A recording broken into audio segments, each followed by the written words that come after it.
আসসালামু আলাইকুম সুপ্রিয় দর্শক, কেমন আছেন সবাই? আজকের রেসিপি আলু দিয়ে লোনা ইলিশের ঝোল।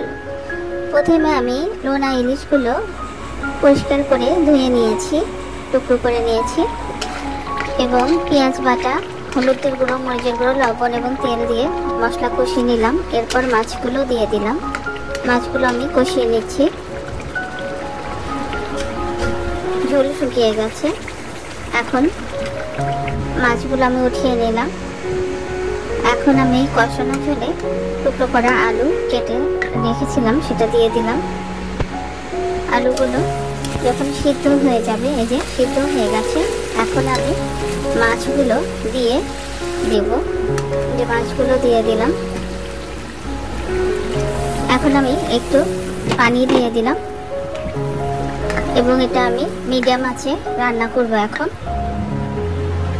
বলক চলে এসেছে। ঝোলগুলো একটু শুকাবে, কিন্তু মাখা মাখা থাকবে, উপরে তেল থাকবে। আমি কিছু কাঁচামরিচ দিয়ে দিলাম। মোটামুটি রান্না আমার হয়ে গেছে। এখন উপর দিয়ে তেল উঠবে, সেজন্য আমি ওয়েট করব।